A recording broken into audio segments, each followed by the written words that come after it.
Boa tarde a todos e a todas. Sejam bem-vindos.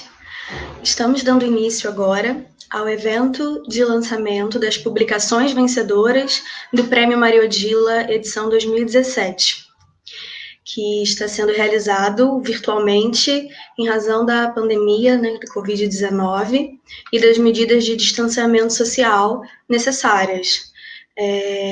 Esse evento compõe a agenda de participação do Arquivo Nacional na primeira feira virtual da Associação de Editoras Universitárias, a ABEU, Associação Brasileira das Editoras Universitárias, do qual somos associados. Nessa feira, nós estamos participando também com dezenas de publicações no catálogo digital, onde é possível fazer o download gratuito de todas as publicações. O Arquivo Nacional lançou em 2017 o Prêmio Maria Odila, Maria Odila Fonseca, ou então o Prêmio Nacional de Arquivologia, com o objetivo de apoiar o desenvolvimento da área de arquivologia no país.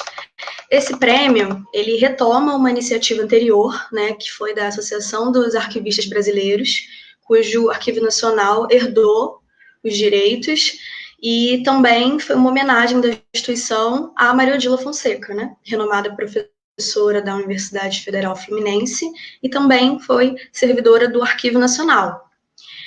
O prêmio, ele é dividido em 3 categorias.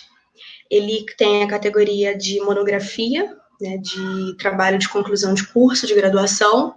Tem também a melhor dissertação de mestrado e a terceira categoria, que é a melhor tese de doutorado.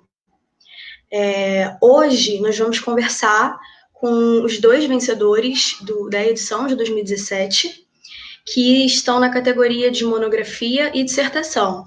No ano de 2017, não houve tese de doutorado classificada.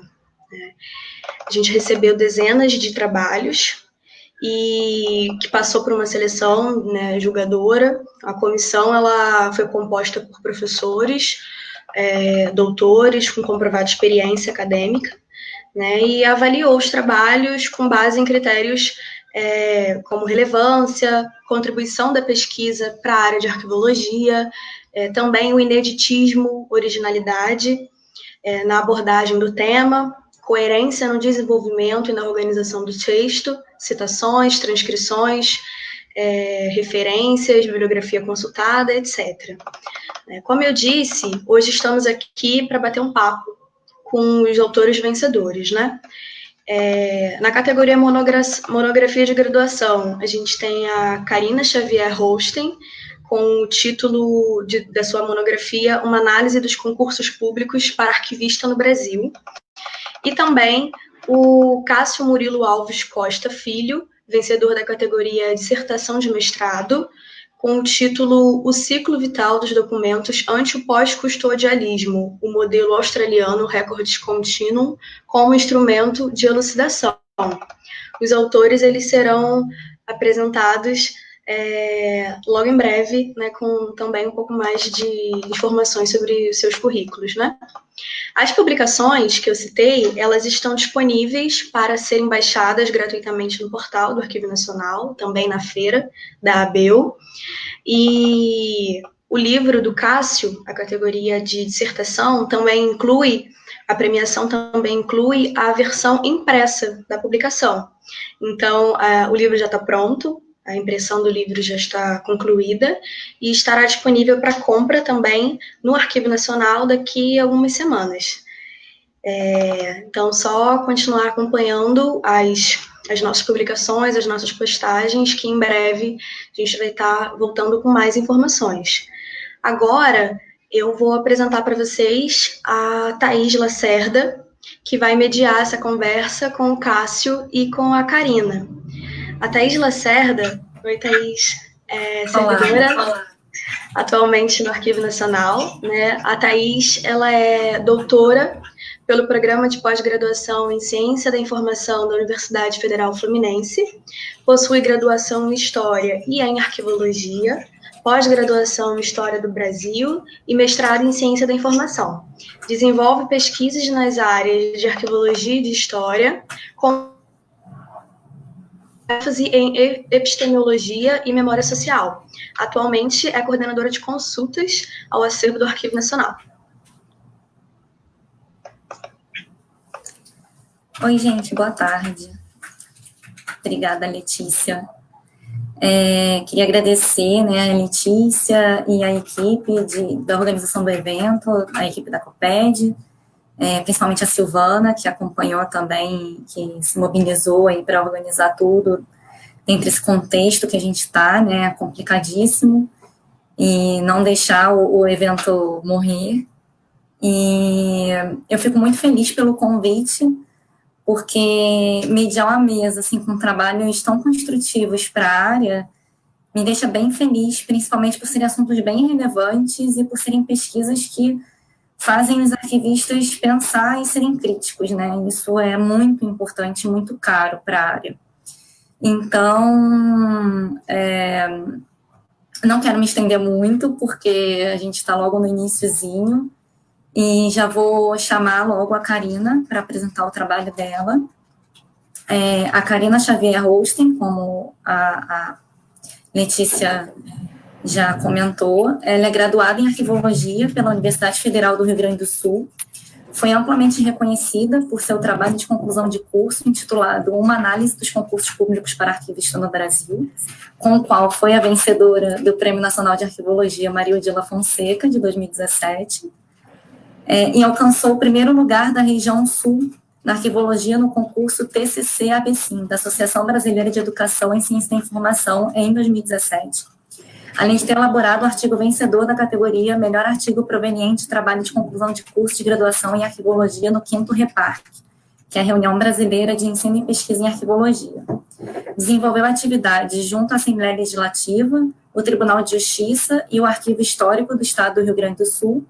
Atualmente é servidora do Tribunal Regional de Trabalho da 4ª Região do Rio Grande do Sul, onde integra a Comissão Permanente de Avaliação de Documentos.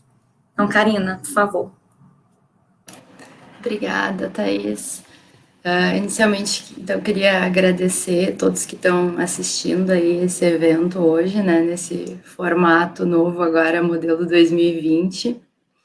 Agradecer a todo o pessoal do Arquivo Nacional, que ao longo dos últimos anos trabalhou na edição e formatação do trabalho para que fosse publicado em formato de livro, né. Falando então um pouquinho da minha motivação para esse trabalho, para o tema, né, do meu TCC, veio de uma necessidade bem pessoal, porque eu já era concurseira, já estava estudando para concursos há alguns anos. No início, não concursos específicos na área de arquivologia, né, mas mais para o final da graduação, comecei a focar nos concursos específicos para a área e senti uma necessidade muito grande de um material que me auxiliasse nesse estudo, que me indicasse autores que eram utilizados como referência, né, na elaboração das questões. E fiz diversas pesquisas e sempre tive muita dificuldade em encontrar algum material que pudesse me auxiliar nesse sentido, né? Então, a ideia do trabalho veio por causa disso. Inclusive, eu tive aí uma adaptação do que foi o meu projeto de TCC para o que de fato foi o TCC, né? Inicialmente, o projeto não era nessa linha de fazer essa análise tão extensa das provas de concurso, e fico muito feliz que eu tenha mudado o foco, e também acabei mudando de orientador, né? Fico muito feliz que o Moisés tenha aceitado aí essa alteração meio que de última hora, né? Acho que rendeu grandes frutos para nós.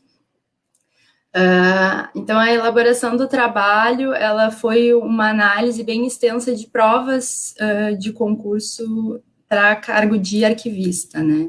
Inicialmente, a gente definiu um recorte temporal, então, que foi de janeiro de 2014 até junho de 2016, e somente as provas que estavam disponíveis numa base de dados específica, que eu já utilizava como fonte de provas de concurso há um tempo, e que eu sabia ser uma base bastante completa, mas uma das limitações da pesquisa identificadas, inclusive, foi que não se tem certeza até hoje, né, nem se pretende ter, se essa análise dessas 68 provas compreendeu todas as provas que foram aplicadas nesse período, né. Mas foi necessário, então, fazer tanto esse recorte temporal como o recorte da fonte, né, que seria utilizada para pegar essas provas, para definir essas provas. Então, como eu falei, foram 68 provas analisadas e um total de 1.847 questões. O problema de pesquisa que nós definimos foi identificar as relações entre os principais tópicos, né, os principais assuntos cobrados nas provas de conhecimento específico e o referencial teórico arquivístico. Então, para definir esse referencial teórico, nós buscamos 3 fontes bibliográficas que traziam definições de currículo de arquivologia, né? Então, essas 3 publicações, nós fizemos um compilado do que esses autores definiam como sendo o currículo da arquivologia e acabamos criando o nosso próprio currículo de arquivologia, né?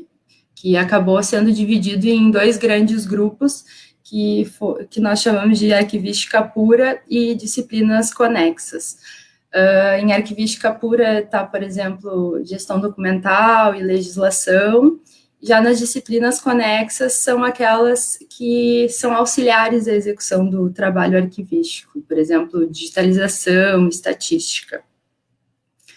A partir da análise, então, dessas questões, eu li todas as questões para classificar elas de acordo com esses assuntos que tinham sido pré-determinados, né? Algumas questões tiveram mais de uma classificação, então acabou sendo uma listagem bastante extensa. Se não me engano, foi um total de 2.242 tópicos no final, né, daquelas 1.847 questões analisadas. Então, tem bastante questões que tiveram mais de um tópico classificado, né. Então, as análises que eu fiz a partir desse levantamento foram dos principais tópicos, né, que eram trazidos nas questões e os percentuais de ocorrência desses tópicos. Então, acabei trazendo alguns gráficos no trabalho, né, para demonstrar visualmente essas classificações.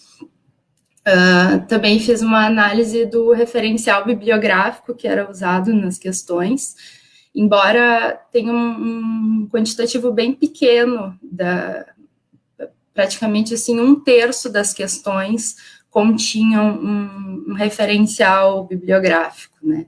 E desse 1/3, então, eu fiz a análise de que tipo de referencial que era trazido nessas questões, se era legislação, se eram obras de referência, né, de autores conhecidos da arquivologia, normas, né, normas da área da arquivologia. E também outra análise foi os próprios autores, né, que eram referenciados, então, quais eram esses autores e qual a predominância de autores, né? Então, tem um gráfico que apresenta isso, quais foram todos os autores citados e qual a quantidade que cada um foi citado, né? E aí, mais para o final do trabalho, uma outra análise que acabou surgindo, assim, que nos pareceu interessante de fazer, foi a localização das provas, né, quais eram os órgãos que estavam contratando. Então, tem uma das imagens que eu trago no trabalho é a localização, é assim, um mapa que mostra em pontinhos, eu marquei no mapa do Brasil, assim, a localização dos órgãos que estavam contratando naquele concurso específico, e fazendo uma relação desse mapeamento com a localização dos cursos de arquivologia no Brasil, para identificar se havia alguma relação entre a quantidade de cursos e a quantidade de concursos que há em determinada região, e também uma análise final da população de cada estado e se também havia uma relação entre a quantidade de concursos e a população de cada estado. Não vou dar spoiler aqui sobre os resultados, quem tiver interesse, então, a publicação está disponível aí para dar uma lida, né, no site do Arquivo Nacional, e acho que é isso.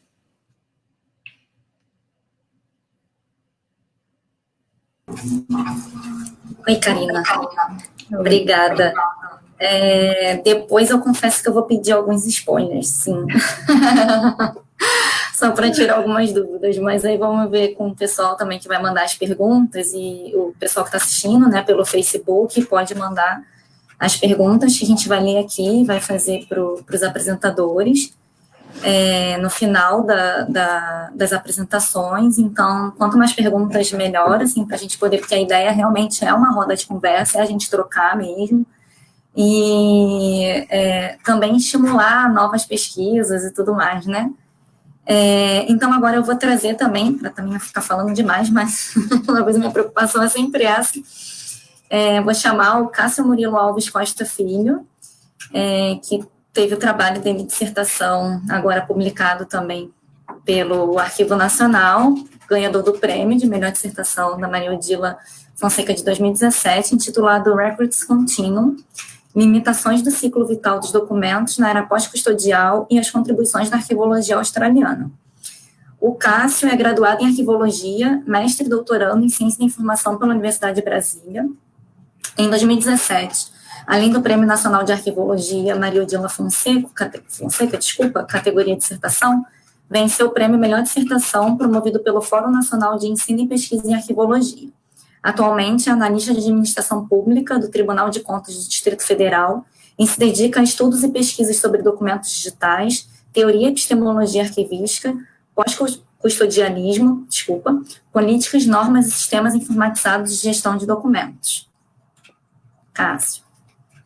Opa, obrigado, Thaís. Primeiramente, queria agradecer ao pessoal do Arquivo Nacional. Fico muito honrado de ter ganho esse prêmio. Antes de ter...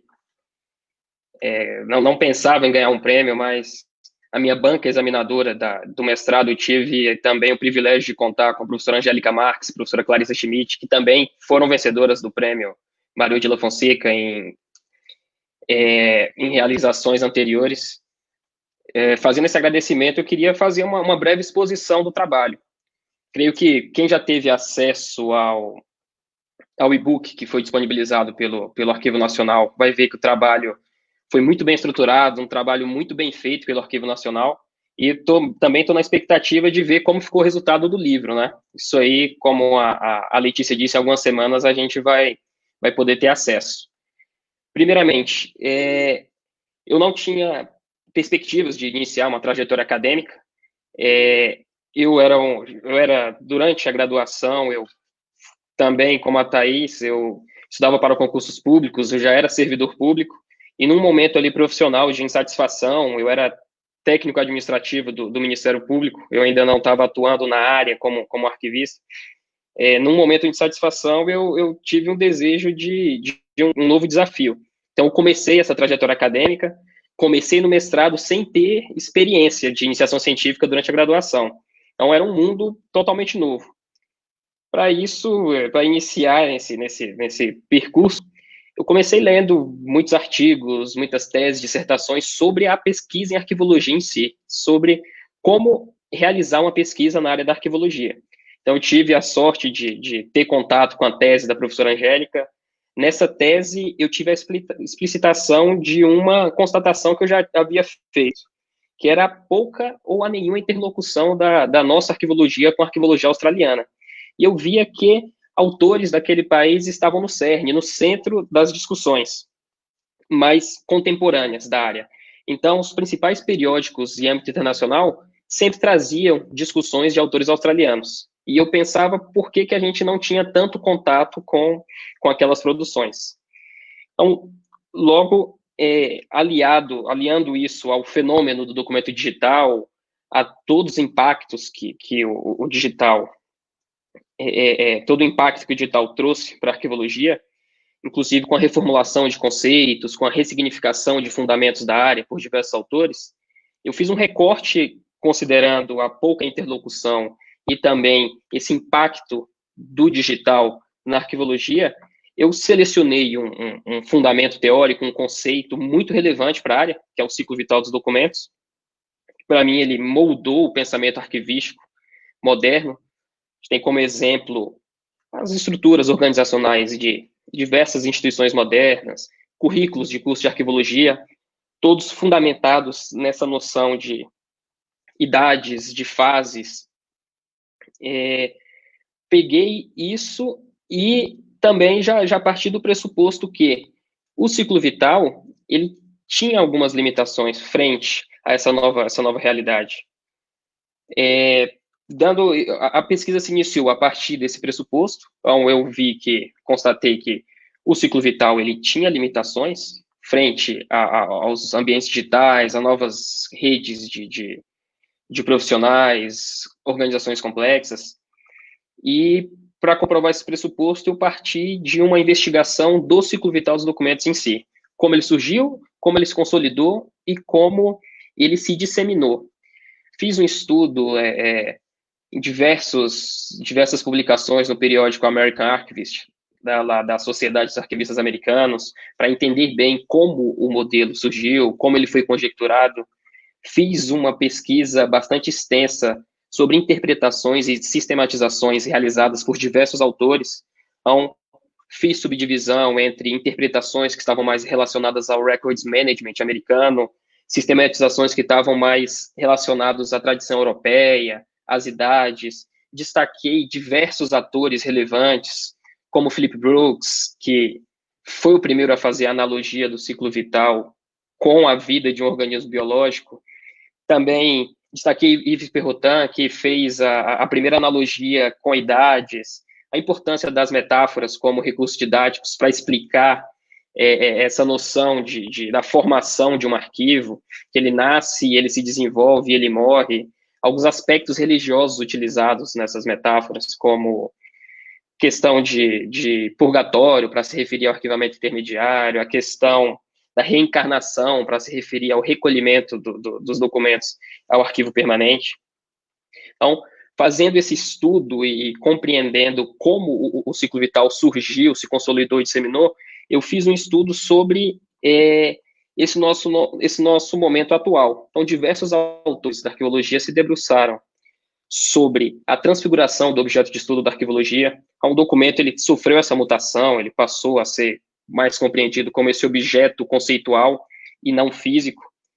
Essa nova dinâmica, né, mudanças sociais, organizações cada vez mais complexas, os próprios ambientes digitais e o impacto disso tudo. O que eu pude constatar foi as características do ciclo vital, elas divergem bastante das características dessa nossa nova realidade. Então, com base no estudo de diversos autores, eu pude verificar quais são essas limitações do ciclo vital perante as características desse novo paradigma, como alguns autores também intitulam. Vou dar um pouquinho de spoiler, diferente da Karina. Eu verifiquei que o ciclo vital ele tem limitações relacionadas à estrita demarcação de procedimentos dentro de fases pré-estabelecidas. A gente tem profissionais que são distanciados por atuar em momentos, em espaços diferentes dentro da gestão, o foco na custódia física, a dificuldade da aplicação em organizações complexas, a questão do valor primário e secundário, que é muito bem definido em cada momento. Então, para resolver essas questões e essas limitações, eu escolhi o modelo australiano Records Continuum e vi esse modelo como o mais adequado para entender esse novo momento complexo, os documentos digitais, e frente também a essa nova complexidade social, cultural que a gente vive.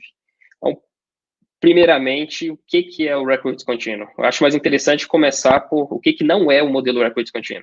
Ele não é um contraponto ao ciclo vital, ele não é um modelo de gestão integrada, de gestão de documentos, ele é apenas um ponto de vista mais amplo.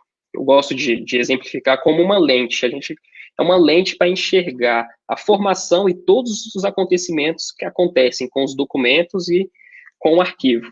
Então, esses acontecimentos, dentro dessa perspectiva do contínuo, eles são vistos de uma forma sincrônica e não linear e diacrônica, como era feito com a perspectiva do ciclo vital. Então, para entender o Records Continuum, como ele surgiu e como o Upward, que foi o pesquisador australiano que articulou esse modelo, o engendrou, eu fiz uma pesquisa sobre a evolução da arquivologia na Austrália. Então, fiz uma análise da institucionalização da arquivologia na Austrália na década de 50, atores como Ian McLean, Peter Scott, visita de Schellenberg à Austrália. Então, também pude verificar que Schellenberg escreveu Arquivos Modernos na Austrália. A importância dele também para essa questão das associações, para a profissão de arquivista lá na Austrália. Destaco bastante a noção de séries, o sistema de séries australiano. Então, já na década de 60, Peter Scott já apregoava a dissociação entre a descrição do documento e a descrição do seu contexto de produção e uso. Então, ele já tinha uma visão muito mais intelectual do que uma visão convencional física da proveniência dos documentos. O Scott foi bastante criticado à época, foi acusado de estar corrompendo o princípio da proveniência, mas décadas depois foi sim reconhecido pelo seu caráter inovador de descrição, de gestão, e inclusive o canadense Terry Cook até o reconhece como o primeiro pós-custodial da história da arquivologia. Eu destaco também a noção de record keeping, abordo como o Upward fez a articulação do modelo, em que ele se fundamentou para fazer isso. Então, o Upward é um pesquisador que tem um background bastante interessante. Ele é um sociólogo, então ele estuda bastante a filosofia, estuda bastante a questão de espaço, de tempo, ele estuda filósofos como Bergson. Então, ele tem um arcabouço teórico metodológico que fundamenta as análises dele, as articulações que ele cria, bastante complexo. Então, o que é o modelo Records Continuum que ele engendrou? É um modelo espaço-temporal, ele não é linear, em que as ocorrências ali, é um modelo espaço-temporal composto de eixos e círculos concêntricos, que retratam temas e basicamente a formação do arquivo, dentro de uma perspectiva que adota a evidência, que adota os ambientes, os atores, e dessa forma, por ser um modelo espaço-temporal, as ocorrências que acontecem ali nas interseções entre eixos e dimensões, elas não acontecem de forma linear. Então, não segue um caminho, uma trajetória. Aquilo tudo pode ocorrer ao mesmo tempo. Então, é uma nova visão e que traz uma série de múltiplas perspectivas para a gente entender todos esses processos que acontecem com os documentos, com os arquivos. Então, no livro eu tentei fazer isso de uma forma bem didática, então, creio eu que a obra adquiriu uma relevância importante na área aqui, porque a gente não tinha nada ainda sobre arqueologia australiana, então eu tentei trazer desde as bases, desde da institucionalização, para assim a gente compreender esse pensamento que ele se estruturou de uma forma diferente da nossa. Então, basicamente, a nossa visão, ela apregoa que o Records Continuum, ele é mais adequado para a gente entender essa nova realidade. Ele é um modelo, é um ponto de vista que foi conjecturado a partir de bases diferentes do ciclo vital de documentos, que surgiu num momento bem específico para resolver problemas de ordem prática, e logo a gente entende que o pensamento contemporâneo, ele deve se basear num modelo condizente. Então, o Upward ele faz uma analogia do novo jogo. Então, para a gente conseguir jogar esse novo jogo, a gente tem que ter novas ferramentas. A gente não pode mais se basear num aparato antigo que surgiu para resolver problemas bem específicos daquela época.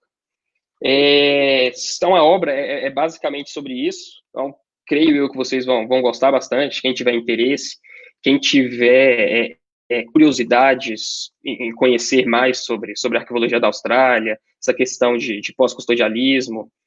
Então, creio eu que vai ser bastante interessante. Então, eu queria também destacar alguns aspectos que se somaram à pesquisa, que eu acho que são bem interessantes sobre a construção do livro, a elaboração. Então, eu ainda nunca tinha tido experiências na formatação, na questão da editoração. Então, foi bastante interessante o trabalho que foi feito pelo pessoal do Arquivo Nacional, toda a parte gráfica do livro. Então, quem já tiver acesso ao e-book vai ver que foi um trabalho muito bem feito. Eu tive também o privilégio de contar com o prefácio do professor Frank Uppert, que articulou o modelo. Então, espero que todos gostem da obra, e é isso. Também estou à disposição. Quem quiser tirar alguma dúvida, quiser mandar alguma pergunta, estou aguardando. Muito obrigado. A gente que agradece, Cássio. E, assim, em nome do Arquivo Nacional, eu também dou parabéns, né? Eu já havia comentado um pouquinho antes, mas agora tem em nome do arquivo também, a vocês dois, né? Pela pesquisa. E realmente eu fico muito feliz pelo empenho dos dois e pela inscrição do trabalho no concurso, né? Sem a inscrição, não teria, enfim, não teria nem participado, a banca não teria lido, não teria sido avaliada, enfim. E aí eu queria aproveitar a oportunidade também para anunciar que o Arquivo Nacional, né, dando continuidade ao compromisso com a área da arquivologia e com a produção científica da área, esse ano a gente vai ter mais uma edição do prêmio. E então, para os interessados, assim, que todo mundo fique atento, porque nas próximas semanas a gente vai lançar o edital no portal do Arquivo Nacional. Já vai dar para vocês baixarem e tudo mais, ver como é que dá para concorrer, enfim. Eu serei a presidente da comissão de avaliação desse ano, então estou empolgada e animada para ler os trabalhos novos. E a gente espera também que esse bate-papo que a gente está tendo aqui hoje, por causa disso também que a gente estava falando das perguntas, né, para o pessoal fazer perguntas, possa incentivar, né, nessa ampla participação da edição nova. E por falar em perguntas, já começaram a chegar algumas perguntas pelo Facebook, alguns comentários e algumas perguntas. Eu vou começar por uma pergunta aqui que era bem geral, né, com relação às publicações, né, e aí eu acho melhor até começar com ela, e aí depois eu também tenho algumas perguntinhas, confesso. E perguntaram assim, se as pesquisas, elas vão estar disponíveis na feira da ABEL vão estar disponíveis para venda na feira da ABEL, e no caso, como a Letícia havia até falado no início, elas vão estar disponíveis para download gratuito. Então, no caso do Cássio, que vai ter publicação impressa, ela vai estar disponível, principalmente quando a gente retornar às atividades presenciais no Arquivo Nacional, que estão suspensas. A gente só está com atividade essencial lá no Arquivo Nacional, e por conta da pandemia, do Covid-19, então a gente, por enquanto, a venda física, né, do livro mesmo, ela vai estar suspensa. Com relação aos e-books, já está podendo ser baixado no próprio portal do Arquivo Nacional. E aí, deixa eu dar uma olhadinha aqui. Temos uma pergunta da nossa diretora, da Neide Sordi, lá do Arquivo Nacional. A pergunta para o Caio. Então, vou começar aí pelo Caio. Depois eu passo para a Karina. Como a teoria que você está trabalhando do Records Continuum impacta as políticas de recolhimento, desculpa, gente, aqui andou aqui o negócio, e custódia das instituições arquivísticas? Como esse conceito se articula com uma política pós-custodial? Você poderia falar um pouquinho para a gente, Cássio? Eu poderia sim. Já publiquei um trabalho, uma análise que eu fiz, curiosidade também, de decorrência, né, de aplicações práticas do modelo. Isso eu destaco na pesquisa. O Records Continuum, ele não tem a pretensão de resolver problemas de ordem prática, então ele só é esse ponto de vista para você ver o arquivo de perspectivas múltiplas, né? Mas lá na Austrália existe uma política de custódia distribuída, em que não existe um órgão central. O Arquivo Nacional Australiano, ele não se presta esse papel de recolher todos os documentos das agências, né, dos órgãos da administração pública. O que ele faz é dar orientações. Então ele tem uma política muito bem estruturada para que as entidades, sim, cumpram aqueles requisitos e elas façam a custódia desses documentos. E fiscalização, você sabe dizer? Questão também de fiscalização. Então, eles têm uma política muito bem estruturada de requisitos e também de acompanhamento e fiscalização. Isso desde a produção do documento. Então, existe essa intervenção. A gente não tem momentos e espaços separados em que produtores fazem suas intervenções, posteriormente arquivistas, gestores de documentos na instituição também fazem intervenções de classificação, avaliação, descartes, e num outro momento, que é o comum aqui na nossa tradição, você ter uma instituição arquivística, profissionais que vão fazer um tratamento, mas com outro objetivo de difusão, de preservação, e não tem uma comunicação entre todos esses atores. Lá, creio eu, pelo menos a época que eu fiz esse estudo sobre essa política de custódia distribuída, havia essa gestão mais em tempo real e a responsabilidade não sendo apenas da instituição arquivística nacional, sendo de todas as agências, todos os órgãos, no caso. Tá ótimo. Eu queria aproveitar, então, também essa sua resposta, porque só para fazer um comentário aqui que eu acho, e eu sempre que eu vejo uma pesquisa com essa ideia, vamos botar assim, com uma questão crítica, né, que pega um assunto que é muito vital para a área e resolve analisar isso de uma forma crítica, né, com uma postura crítica, e eu acho isso muito importante para a área da gente. Então, principalmente pessoas que se propõem a discutir, né, a epistemologia da arquivologia. Então, eu queria dar parabéns, inclusive, pela coragem, né, nesse tipo de trabalho. Estou tentando fazer isso no doutorado agora, é bastante difícil. Eu ia perguntar isso também sobre o seu tema do doutorado, mas vou voltar aqui para a pergunta do Facebook.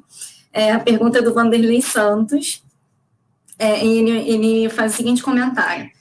Você não acha que a análise do ciclo vital ou das 3 idades tem sido analisada meio dentro demais de caixinhas?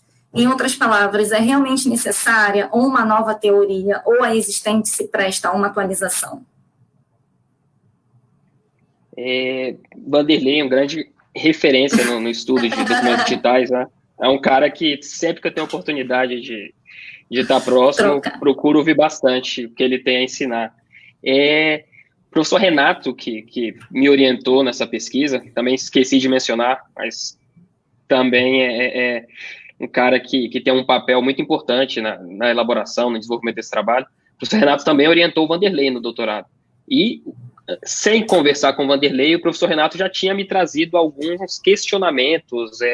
O Vanderlei também já tinha feito uma análise do modelo na pesquisa dele de doutorado, e o professor Renato já tinha me apresentado que o Vanderlei achava que não tinha essa necessidade de uma atualização, e que eu faço até essa ponderação, que alguns autores, alguns pesquisadores até veem o contínuo como um ciclo vital. Mas eu destaco isso na pesquisa, que a gente pode chegar a essa interpretação porque os processos, as operações técnicas, as funções relacionadas à gestão de documentos e aos arquivos, elas permanecem, elas são as mesmas. Então, a gente tem a produção, a gente tem a classificação, a avaliação, a preservação, tudo isso ocorre da mesma forma. A diferença é a leitura que é feita disso tudo. Então, no contínuo, você tem uma perspectiva múltipla e sincrônica. Então, todos esses processos, eles podem ocorrer ao mesmo tempo. Um exemplo, a gente pode ter um documento produzido em uso administrativo, já disponível um portal da transparência para atender a finalidades de transparência e acesso, e também já disponível no ambiente de difusão, e sua descrição já feita. Então, se a gente aplicar aquelas perspectivas já da década de 60, do Peter Scott, relacionamentos já entre entidades produtoras, pessoas que atuaram no arquivo, outras séries documentais. Então, a gente tem essa visão múltipla. Então, para mim, a principal diferença do contínuo para o ciclo vital é essa de os processos, os acontecimentos, eles não acontecem linearmente, de uma forma progressiva. A gente pode colocar essa lente do contínuo e ver tudo isso ocorrendo ao mesmo tempo. Então, só muda essa perspectiva. E, como o próprio Uppert, ele fala, o contínuo ele não é uma atualização, ele não se propõe, ele é um contraponto do ciclo vital. Ele não desenvolveu o modelo com essa finalidade. O ciclo vital, para resolver problemas específicos, ele pode ser utilizado ainda hoje, principalmente para atender aqueles problemas para que ele foi criado, né? Grandes massas documentais, a necessidade de tirar parte de um acervo do órgão produtor, a questão da fase intermediária. Então, para tudo isso, o ciclo vital ele ainda é aplicado. Mas, tendo em vista essa nova dinâmica de produção e uso, documentos digitais, a gente já encontra uma série de limitações para a aplicação do ciclo vital. E é legal também, por falar que ele acabou comentando também com relação às 3 idades, é que você pontua em algum momento da dissertação que eles não são sinônimos, né? Tanto a teoria das 3 idades e o ciclo vital. E isso é legal também, se você falasse um pouquinho, porque muitas vezes eles são entendidos como sinônimos, mas você está pontuando como uma abordagem, né? Como uma interpretação do ciclo vital. Dentro do ciclo vital, a gente teve, ao longo da história, uma série de interpretações diferentes. Muito pela questão de aplicação prática, né? Então, Lodolini fazia uma articulação em 4 idades, a gente já teve o próprio Perrotin também, colocando mais idades para se fazer essa... E fora da tradição europeia, a gente tem fases, né, que estão muito mais ligadas a esses procedimentos e operações de gestão de documentos. A produção, utilização, destinação, a própria gestão. Então, eu pontuo ali na pesquisa que eu categorizo, né, em uma abordagem que está ligada ao Records Management americano e uma abordagem que está ligada, eu chamo ela de abordagem local-temporal, que está muito mais ligada aos espaços e aos tempos, né, em que esses procedimentos ocorrem.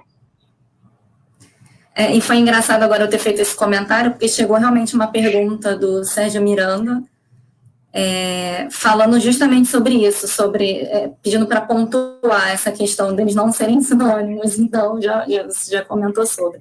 E aí, mas voltando também um pouquinho com relação ao contínuo que você estava falando, que é uma coisa extremamente interessante, e é engraçado que a gente está muito acostumado com esse tipo de tradição que a gente vê, inclusive, na nossa legislação, no nosso dia a dia de trabalho, enfim, que aborda isso, né? É muito difícil para a gente desconstruir e pensar de uma outra forma, olhar com novos olhos isso. E é um assunto, para mim, também muito caro, né? Esse novo olhar, esses novos olhares que a gente pode ter acerca do próprio arquivo, do documento em si, do que é até o documento, mas, enfim... Mas uma coisa que eu achei muito interessante do seu trabalho, para falar a verdade, 2 coisas que eu achei muito interessante. A primeira foi o uso que você fez do Thomas Kuhn, que era, muitas vezes, na nossa área, a gente vê um uso, de certa forma, corriqueiro, que não compreende, inclusive, o que o próprio Kuhn está tratando com relação às ciências humanas, vamos botar assim, ou sociais, enfim, que você usa o José da Assunção Barros para isso, e eu achei isso muito legal. Muito legal mesmo, principalmente quando você traz a questão da matriz disciplinar. Isso a gente consegue ver muito na arquivologia, né? Conforme a gente vai ver esses paradigmas que estão ali disputando, enfim, não um em cima do outro, mas enfim. E a outra questão é quando você faz a própria crítica ao modelo arquivístico baseado na concepção positivista, né? Que vai perpassando aí desde a lógica da concepção do documento e dos arquivos até os usos e potência, justamente para mostrar que esse arquivo é um devir E aí você traz toda essa questão do contínuo para tratar, assim, que ele não é neutro, né? O arquivo não é neutro, o arquivo não escapa à subjetividade, isso você fala logo no início do texto até.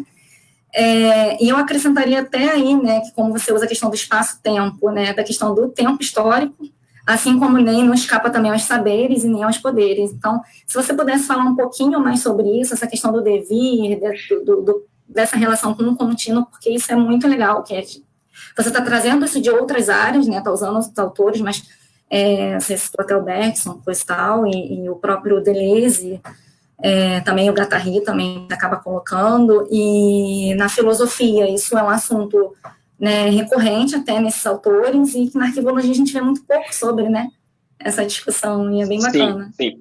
Eu vejo muito isso, o professor Frank, ele agora, né, ele tem direcionado os estudos dele para toda essa questão ele criou uma nova abordagem chamada Record Keeping Informatics, então ele tem publicado bastante sobre isso, bebendo bastante dessa fonte de Deleuze, a questão de rizoma, então ele tem, né, essa pegada, e para a gente que não tem muito contato com essa pegada mais filosófica, são textos bastante densos, né? Eu comecei agora, você falou que tinha interesse em saber o que eu estou pesquisando, eu tenho pesquisado agora no doutorado essa questão espaço-temporal, como essa mudança dessa concepção tem afetado na reformulação e na ressignificação de alguns fundamentos e conceitos fundamentais da área, né? Então, nós tínhamos uma noção de espaço-tempo positivista que deu origem, né, à arquivologia, como ela como a gente ainda a utiliza, e agora a gente tem uma base, um alicerce totalmente diferente, em que a gente precisa rever, a gente precisa reentender, né, esses nossos fundamentos aí que dão possibilidades para a gente fazer o tratamento.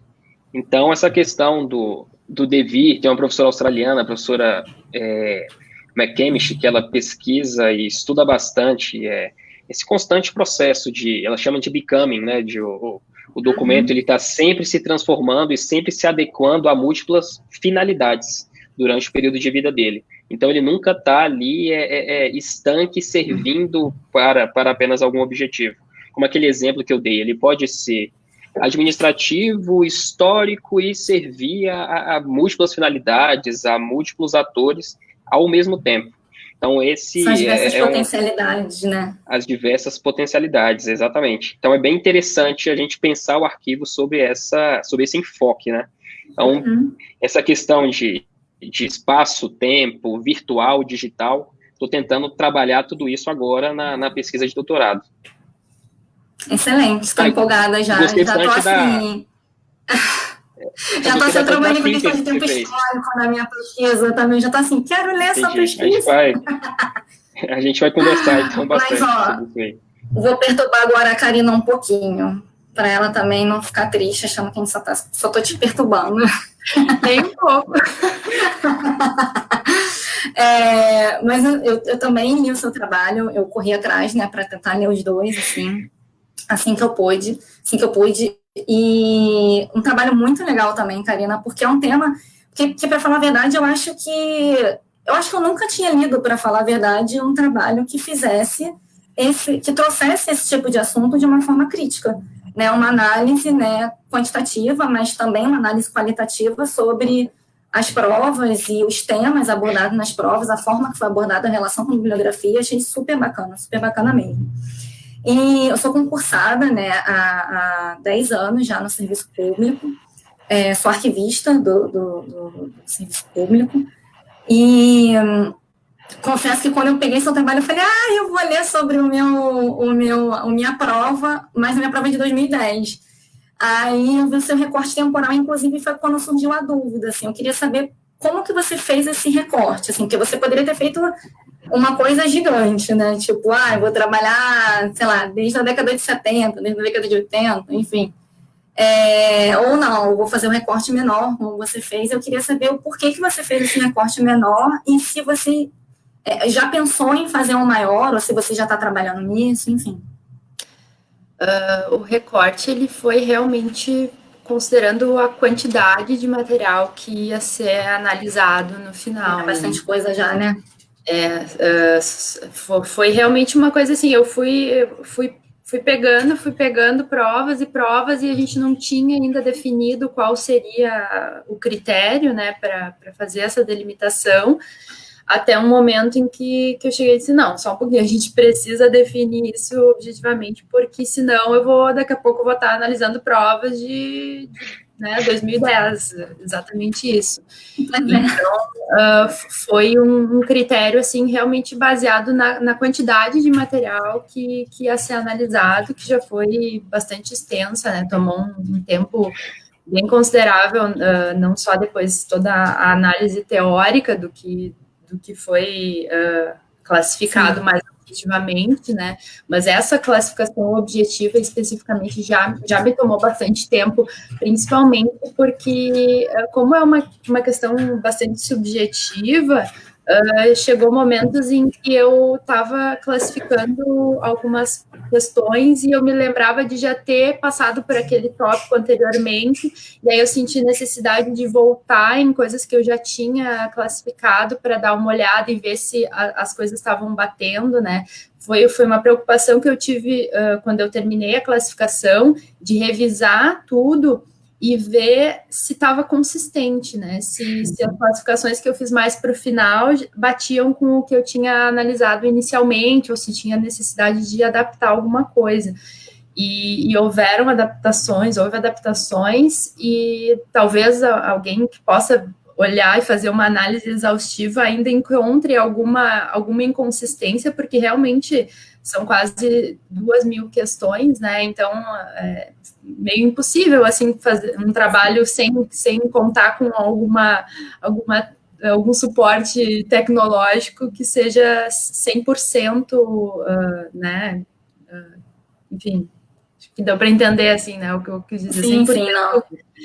Fidedigno. Não, eu vi que foram quase 70 provas, se eu não me engano, e aí você comentou agora também mais de 2.000 questões, e realmente, sem um robozinho, vou botar para analisar isso, é complicadíssimo. E aí chegou uma pergunta aqui também pelo Facebook, vou ler aqui para você. No seu trabalho, você constatou, à época, um crescimento de reconhecimento da área da arquivologia, com o aumento de um número de vagas, mesmo com todas as ressalvas de falta de entendimento e consideração de que existe uma carreira de arquivista ao abrir o concurso que não exige uma graduação, por exemplo. Queria ouvir um pouquinho sobre o que você pensa da área dessa área, do concurso para essa área nesses próximos anos, né? Alguma expectativa, perspectiva? Essa pergunta, eu vou responder ela alinhada com o que tu perguntou, se eu segui estudando sobre o tema, se eu tinha a intenção de fazer mais alguma análise, né, nessa área. Quando eu terminei a graduação, eu acabei focando no mercado de trabalho, né, então focando em concursos, não só em concursos de arquivologia. Hoje eu sou técnica judiciária, eu não sou concursada na área de arquivologia, né, e por conta de questões pessoais, enfim, eu não segui na carreira acadêmica, não segui na linha de pesquisa, né? Então, não dei continuidade para esse trabalho de análise de concurso, né, na área de arquivologia.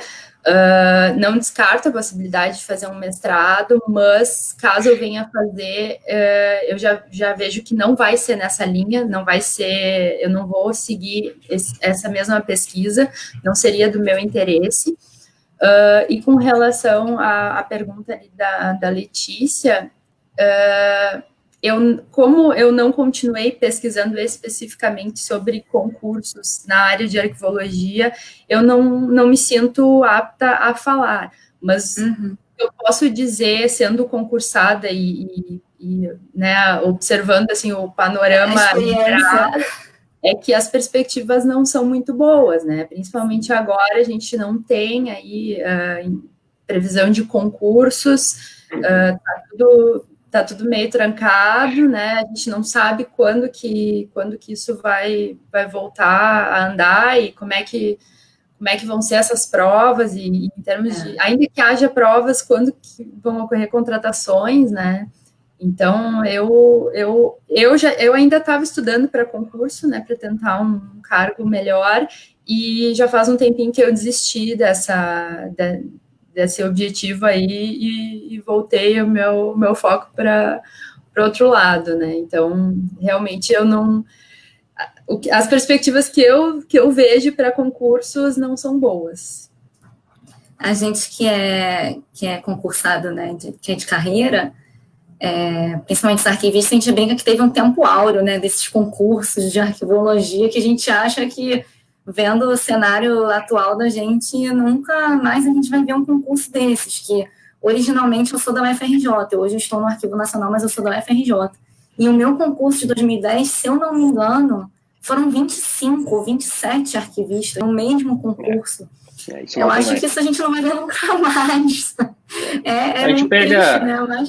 E mesmo assim, a gente não deu conta da quantidade de arquivistas que precisava, né? Impressionante. Mas, se eu não me engano, é a federal que mais tem arquivistas. É a UFRJ, se não me engano, com 50 ou 55 arquivistas. Bastante. É muita coisa, né? Mas mesmo assim...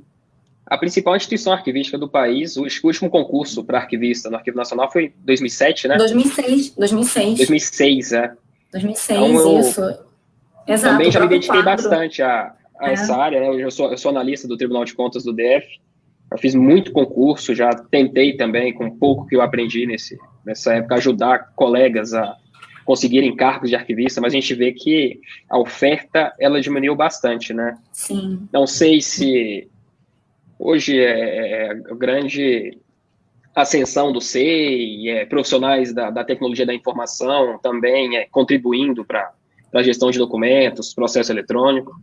Então, não sei quais os reais motivos, mas assim, principalmente no tribunal que eu trabalho, nós somos 3 arquivistas e não conseguimos, né, novas vagas para arquivista no concurso que vai ser lançado agora.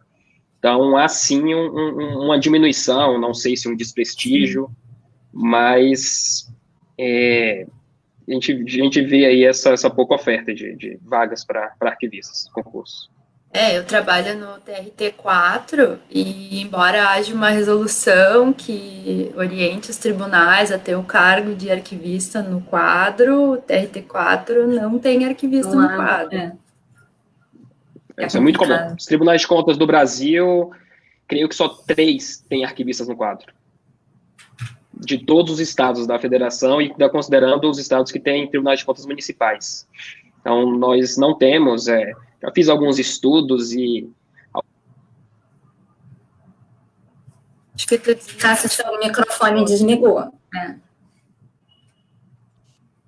Mas, Karina... Oi, voltou. Concluindo, muitos temas que são muito específicos na nossa área são desconhecidos ainda, e a gente tem esse papel, né, de levar os benefícios da atuação do arquivista, que existe, sim, uma disciplina científica que se ocupa desses conhecimentos sobre o tratamento de arquivos, também em meio digital, toda a questão da autenticidade, da preservação. Então, é um papel que a gente faça, né, um bom trabalho e dissemine essas boas práticas para que essa cultura, não só no setor público, se dissemine, que a gente tenha cada vez mais atuação de profissionais arquivistas no mercado. Com certeza. Independente de ser no público ou no privado, né? Que a gente consiga ganhar mais espaço e visibilidade, né? Dentro do... A gente pode atuar em tantas áreas diferentes, né? Não precisa ficar restrito a determinados tipos de atividades, enfim.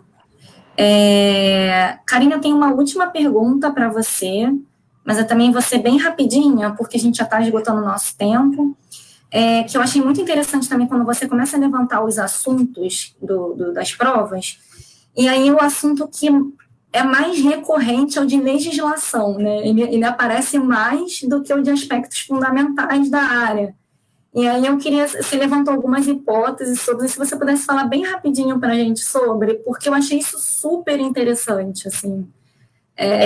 Enfim, mas... Eu acho, assim, se eu, né, no campo do achismo realmente, porque eu nunca fui atrás disso. Mas assim como a gente vê uma grande inconsistência no uso de várias referências, vários termos, eu acredito que em grande parte esse uso, esse referencial maior à legislação, ele se dá por conta da falta de conhecimento que muitas equipes que participam da elaboração dessas provas têm sobre os termos arquivísticos, principalmente porque, na grande maioria das vezes, essas provas não foram elaboradas por arquivistas, né? Então, eu vejo nesse sentido, assim, que seria uma tentativa de se blindar contra eventuais recursos, né, uma tentativa de utilizar o que há de mais padronizado, assim, em termos de referência e terminologia, porque a gente, como eu já fiz concursos para outras áreas, a gente sabe, vocês também, né, são da área, vocês sabem que sempre tem recurso, a galera tenta, de alguma forma, aí, questionar o que a banca diz, e eu vejo esse viés assim mais para a legislação como uma tentativa de se proteger mesmo, assim, né, da banca tentar tornar o concurso mais padronizado, assim, digamos, possível, para que não tenha, né, essas possibilidades aí de tantos interpretativas, né? Variadas. Não, e é uma hipótese super bacana, porque aí também você acaba vendo o esvaziamento de outros temas, tipo difusão, enfim, que você também levantou lá. Oi. Não, pode falar. Não, até uma das ponderações que eu faço ali é que uma das questões a banca utilizou como correta uma definição utilizando um autor menos conhecido. E se tivesse utilizado a referência mais conhecida, assim, no campo da arquivologia, seria uma outra a resposta correta. Uhum. Então, essas coisas, assim, principalmente eu tive essa dificuldade na hora de prestar concursos, na hora de ser uma candidata de provas ali, teve questões em que eu ficava com dúvida, porque dependendo do lado que fosse, tu teria duas respostas corretas, né? Então, acho que reforça um pouco mais ainda essa percepção de que o uso da legislação seria nesse sentido, assim, de tentar diminuir essas ocorrências, né? Ainda que o uso de referencial teórico tenha sido encontrado em praticamente só 1/3 das questões, né? Então, ainda que a legislação esteja no topo, ela está no topo de um grupo bem pequeno de questões, né?